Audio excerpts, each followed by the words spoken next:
Segundo Reis, capítulo 2, versículo 19. A palavra de Deus, ela é pródiga em fazer uso de metáforas para estabelecer verdades acerca de nós mesmos. Existem coisas na Bíblia que são coisas que foram escritas para falar exatamente sobre pessoas. Jesus usava muitas metáforas, muitas parábolas para falar de verdades espirituais, mas falando em verdades espirituais, se referindo a coisas desta vida. Então, por exemplo, quando a palavra de Deus quer falar na nossa habilidade de produzir realidades favoráveis ou desfavoráveis, ela usa a figura das fontes e dos mananciais. E quando nós temos habilidade de produzir realidades favoráveis, a Bíblia descreve a nossa vida como manancial de vida. Aí lá no livro de Provérbios capítulo 10, versículo 11, está escrito assim, a boca do justo é manancial de vida. E quando a capacidade é produzir realidades desfavoráveis e desastrosas, segundo a Bíblia, nós somos manancial de morte, manancial corrupto. No hebraico significa mashirat, que é manancial de destruição, conforme Provérbios capítulo 25, versículo 26. Então nós somos assim, fontes de vida, somos destros em produzir realidades de vida para nós mesmos, ou fontes de morte, gerando morte e destruição à nossa volta. Então olhe para a pessoa que está ao seu lado e diga assim: você gera morte ou você gera vida ao seu redor? E aí, baseado nessa verdade, o que nós devemos fazer quando na vida, consciente ou inconscientemente, nós nos tornamos mananciais de morte, usinas de destruição, fontes de infelicidade, quando só conseguimos produzir tristeza, fracasso, decepções, pois nós fomos hábeis, quem sabe, em matar amor, em matar a esperança, em matar a confiança em que outros depositaram em nós mesmos. E existem muitas pessoas assim, que existem males que são maiores do que ele. E Paulo fala sobre isso, que muitas vezes aquilo que é para eu fazer eu acabo não fazendo, e aquilo que é para eu não fazer eu acabo fazendo. Quantas pessoas são assim, né? Ele não quer fazer o mal, ele não quer destruir, mas existe uma força maior nele que leva à destruição. Existe uma fonte geradora dentro dele que leva à decepção, e com isso você tem vivido de fracasso em fracasso, de destruição em destruição, de angústias em angústias.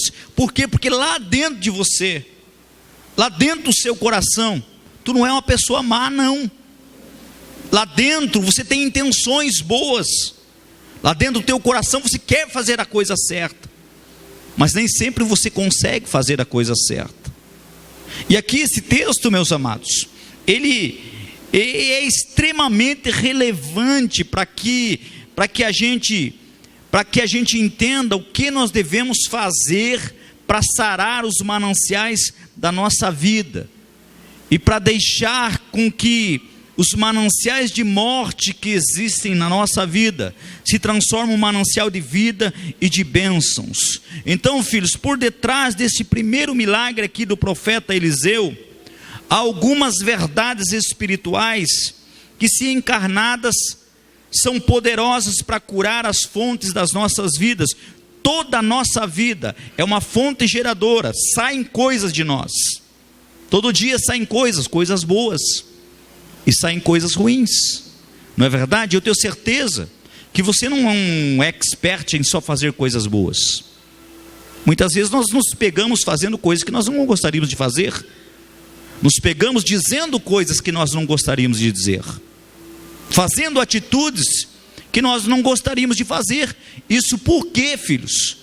Porque dentro de nós, desde o pecado do homem, o bem e o mal está dentro de nós.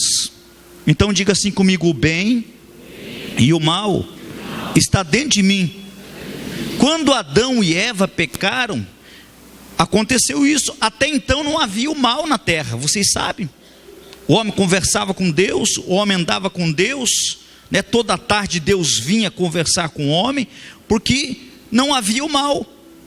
Agora, quando Adão e Eva pecaram, o mal entrou na terra. A partir dali, a nossa natureza, nós passamos a coabitar com o mal. Nós passamos a ter uma fonte dentro de nós que é má, que é negativa. E todos nós, quer queira, quer não, temos uma pitada de mal dentro de nós. Quem já pensou alguma vez mal de alguém? Seja sincero, acho que todos aqui. Isso por quê? Não é porque nós somos mal, é porque a natureza está intrínseca dentro de nós, e nós não somos de todo o bem. A Bíblia diz assim: existe uma diferença daquele que serve a Deus e daquele que não serve a Deus. Qual é a diferença daquele que serve a Deus para aquele que não serve a Deus? O homem que é convertido, ele tem o mal dentro dele? Sim ou não? Tem. Qual a diferença do homem mau para o homem bom? A diferença está que o homem mau, ele não controla o que de mal está dentro dele. O homem bom, ele controla o mal que está dentro dele. Por isso Paulo diz assim: todas as coisas me são lícitas, mas tem coisas que não me convêm. Tem coisas que eu tenho desejo de fazer, mas eu não vou fazer, porque eu sou um homem mau, porque eu sou um homem bom. Eu não quero mal na minha vida. Eu sei que se eu fizer isso, vai destruir a minha casa. Eu sei que se eu fizer isso, vai destruir a minha comunhão com Deus. Eu sei que se eu fizer isso, vai destruir as minhas amizades, a minha intimidade com pessoas de bem. Então diga assim: eu preciso aprender. Mais forte, diga assim: eu preciso aprender a controlar o mal que está dentro de mim. Existem algumas coisas intrínsecas aqui que nós precisamos aprender. Primeiro, precisamos crer que as nossas fontes podem ser restauradas. Eliseu, ele só curou aquelas fontes porque ele creu nisto. Porque ninguém cura o que acredita ser incurável. Quando a pessoa desiste de si mesmo, não adianta as pessoas persistirem, não adianta o pastor persistir, não adianta o discipulador persistir, não adianta ninguém persistir. Então nós precisamos crer, meus amados, na cura. Ninguém tenta curar o que já acreditou ser um caso irreversível. E agora eu pergunto para vocês: existe alguma coisa irreversível para Deus? Existe uma pessoa de tamanha maldade que não possa ser transformada por Deus? Sim ou não? Isso me faz lembrar de Manassés, que pecou por 55 anos, fez as maiores aberrações, queimou seus filhos a deuses, usou todo tipo de feitiçaria, zombou de Deus, trouxe a idolatria para dentro do templo, fez barbáries. E depois de 55 anos pecando, a Bíblia diz que um dia ele se arrependeu. E quando ele se arrependeu, ele estava na masmorra, trancafiado, porque todo pecado tem uma consequência, todo erro tem uma desgraça na nossa vida, e ele está lá, ele se arrepende. E a Bíblia diz assim que quando ele se arrependeu, o Senhor se tornou favorável a ele, demonstrando, filhos, que não existe pessoa que Deus não possa transformar. E quem deseja ver o milagre da transformação da sua vida, quem deseja de ser fonte de morte, de tragédia, de infelicidade, também tem que crer nisto, crê que é possível ser melhor, crê que dias melhores virão. Eu tenho sempre falado que na liturgia vida, dias melhores não virão. Não é verdade? Não fique esperando que o Brasil vai melhorar, que o mundo vai melhorar, as coisas só vão piorar. Mas nós temos que crer na essência humana. Dias melhores virão para a nossa vida. Amanhã a gente vai estar melhor do que hoje. Se daqui 10 anos eu encontrar você e você estiver da mesma maneira, eu vou acreditar que você está com um problema, porque o ser humano é mutável. Todo dia a gente muda, ou para bem ou para mal. Todo dia a gente caminha para a morte. O importante é caminhar bem para a morte e não mal. É importante a gente saber no que a gente está se transformando. Pergunte no irmão que está ao seu lado, em que você está se transformando todo dia? Tem gente que vai piorando todo dia. Isso por quê? Porque tem pessoas que ele permite que a maldade que está dentro dele tome conta. Ele permite que o mal que está dentro dele se torne maior do que o bem. E aí, filhos, a coisa vai piorando. Então nós precisamos crer que as nossas fontes podem ser restauradas. Diga assim: eu creio que as fontes da minha vida podem ser restauradas.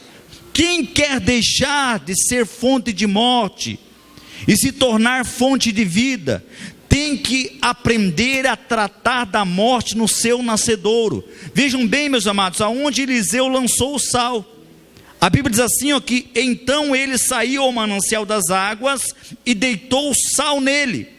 Então notem que ele não ficou jogando sal na beira do rio, ele foi direto à fonte de onde jorravam as águas venenosas. E o que tem aqui o seu paralelo em nossa experiência, que se você quer sarar a sua vida, filhos, você precisa ir na raiz do problema. Você precisa entender que existem coisas que nós precisamos enfrentar, e só enfrentando haverá cura. Quantas pessoas que estão protelando, estão levando para frente, levando com a barriga, uma coisa que não sai da tua vida, já está há 10 anos, já está há 5 anos, isso por quê? Porque você não quer encarar, você não quer enfrentar. Às vezes é um mau hábito, às vezes é um pecado, às vezes é falta de perdão, às vezes é amargura, e isso tem trazido aprisionamento para a sua vida. Então, filhos, não basta tratar as consequências, é preciso curar a fonte que gera o divórcio, a fonte que gera as intrigas, a fonte que gera dor, a fonte que gera a tragédia, a fonte que gera a infelicidade. Você tem que entender: ah, pastor, a minha vida está uma desgraça, eu já orei para Deus me fazer mais feliz, eu já orei para Deus melhorar o meu casamento, eu já orei para Deus trazer os meus amigos de volta, fazer a situação. Você está orando pelas consequências. Por consequências a gente não ora, filhos. Nós temos é que ir na raiz. O que está gerando isso? O que está gerando a infelicidade? O que está gerando a dor? O que está gerando a intriga? O que está gerando o problema? Existe algo na tua vida que está gerando isto. E isto só vai acontecer se você for sincero com você mesmo. Porque tem gente que mascara a vida. Sim ou não? Tem gente que não quer ver o problema. Tem gente que parece que é cego. Então olhe para a pessoa que está ao seu lado e diga assim: se você quer mudar a tua fonte de morte para a vida, você precisa tratar na raiz do problema. Você precisa encarar isso. Aí eu pergunto para você: qual é a fonte que tem gerado morte em sua vida? Quem sabe essa fonte é uma pessoa. Existem pessoas que fazem mal para a gente, sim ou não? Existem amizades que são uma desgraça na nossa vida? O que vocês acham? Então não adianta a gente ficar mascarando as coisas, filhos. Às vezes é um vício. Às vezes é um vício que está ali na nossa vida, que está corroendo, e você não quer se libertar daquilo.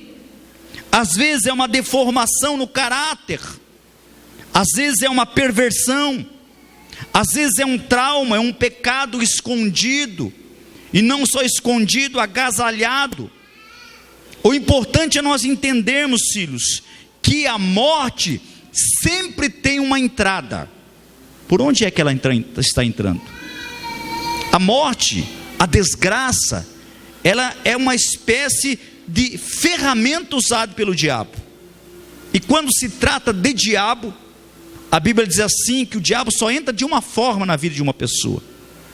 A Bíblia fala sobre isto, que o diabo, o inimigo, ele procura brechas aonde ele possa entrar. Ele procura situações de fraquezas, ele procura entradas na nossa vida. O diabo, ele é um legalista, ele procura legalidades na nossa vida, para que ele possa entrar e para que ele possa destruir. O que nós devemos fazer? Fechar as entradas, fechar a porta na cara do diabo, e aí a gente vai conseguir mudar a nossa vida da morte para a vida. Analise por onde o mal está entrando e feche essa brecha em nome de Jesus. Em terceiro lugar, já vamos encerrar para a gente poder orar. As nossas ações só são eficazes quando acompanhadas pela palavra de Deus. Ou seja, todo o meio humano, ele só terá sucesso se vier acompanhado pela ação da palavra de Deus. O contrapé desta afirmação também é verdadeiro. Qualquer meio humano será inócuo para transformar as nossas vidas, se não vier acompanhado pela palavra de Deus. Ou seja, se você pegar esse sal, enfiar no bolso, sair daqui, não vai resolver nada a sua vida. Não é o poder não está no sal. Então notem, filhos, aqui que Eliseu, ele joga o sal lá na fonte que estava com problema. Isto é um meio humano. Só que quando ele joga o sal, nada acontece, até que ele libera uma palavra, e ele diz assim, assim diz o Senhor, tornei saudáveis a estas águas, já não procederá daí morte e nem esterilidade. O que Eliseu estava dizendo aqui em outras palavras?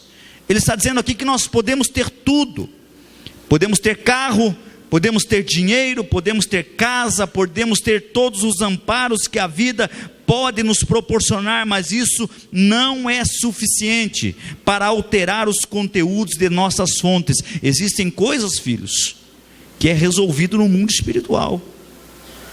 Não adianta você ficar tentando resolver com meios humanos. Eu falava na rádio hoje, filhos, que você acreditar ou não que o mal exista, não vai anular o mal. O mal existe. A Bíblia diz assim que o diabo veio. Então se ele veio, ele está aqui. Sim ou não? Ele está no planeta Terra. O diabo veio. A Bíblia não diz que ele foi ainda. Um dia ele vai para o inferno. Mas por enquanto ele está agindo. E ele age. E nós dizemos, eu não acredito nesse tipo de coisa. Aí você vai deixar uma porta muito grande para ele, porque a incredulidade é uma porta de ação do diabo. Então, filhos, nós vemos aqui que os conteúdos da nossa vida não vão alterar a fonte da nossa vida. Aquilo que você tem não vai determinar quem você é. Isso é preciso você compreender. Aquilo que você tem, filhos, não vai alterar aquilo que você é. Eu conheço muita gente que tem e não é nada. Eu conheço muita gente que tem muita posse, mas é infeliz, é um desgraçado, é um amargurado, está pensando em morrer, está pensando em tirar a vida. Então são coisas que nós precisamos aprender. Eu já visitei muita gente de posse, filhos, e a gente vê que aquelas pessoas se encheram de posses, e eu já falei para vocês aqui, que ter muitas vezes é substituição de ser.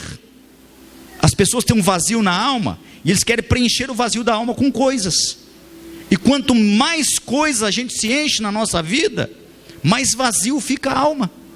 São substituições que a gente vai tentando fazer. Então, amados, nós precisamos crer na palavra liberada de Deus.